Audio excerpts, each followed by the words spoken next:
Welcome to Bespoke Diaries. Today's article is on The Night Call from Alfred Nobel by Svet,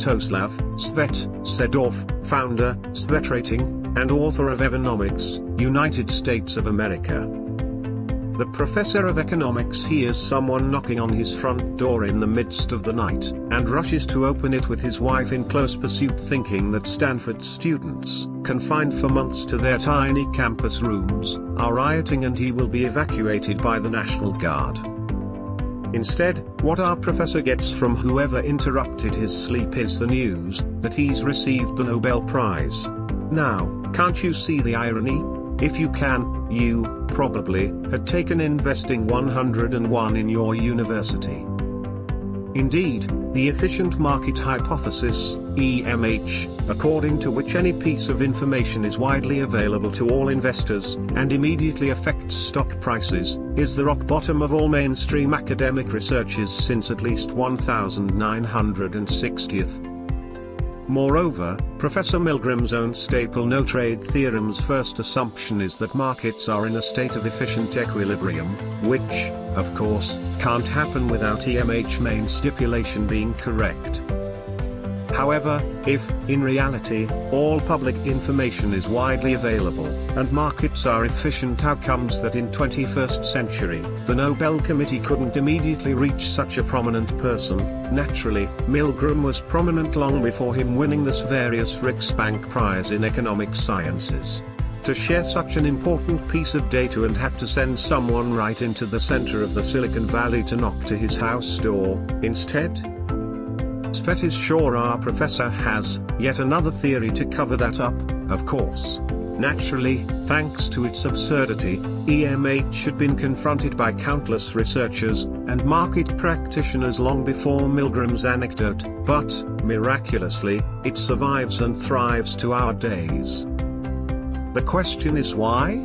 Moreover, let me ask you another, much broader question. How is it possible in our hyperconnected society, standing on the verge of the singularity event, that all those academicians, which advise government's bureaucrats on the contemporary policies, continue to use theoretical postulates, which were formulated by the 19th or, even, 18th centuries economists?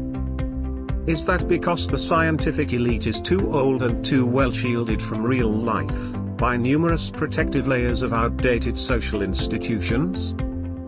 Would they change their ridiculous theories after it's erupted directly into their faces, following another self-inflicted economic crisis, like the one we are living through right now? Svet does not think so. What can we, entrepreneurs, do about that, and why?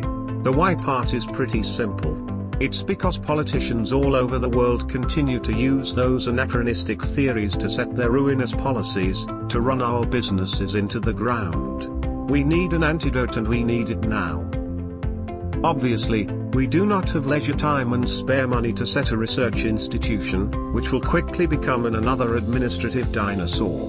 We, sure, can do much better than our grandparents without human-run bureaucracies.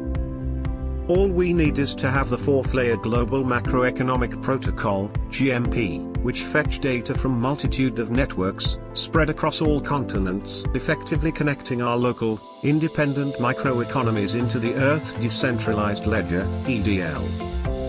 We will be able to aggregate on EDL accounts such basic macroeconomic information as total world's equities, expressed in coins or tokens, total world's debts or liabilities, expressed in staked coins or tokens, and in outflows of money, transactions.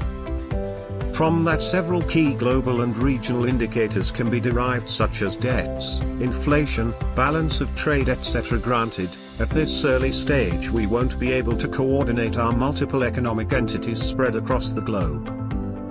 Nonetheless, we will be able to measure with all needed precision and in real time, how our individual economic behavior affects the state of international and local productivity and finance. Sure, we are still several years away from the across-all-chains interoperability, but we already can start implementing local solutions on the leading networks such as Ethereum and EOS. We, then, might start to learn how to incorporate those data into our DAO platform's algorithms, which effectively brings to the end the era of the institutionalized sorcery and mathematical divination, on which so many now highly respected individuals have built their academic and political careers. Thank you for your time. Don't forget to like, subscribe and share. Do leave your thoughts in the comments section below.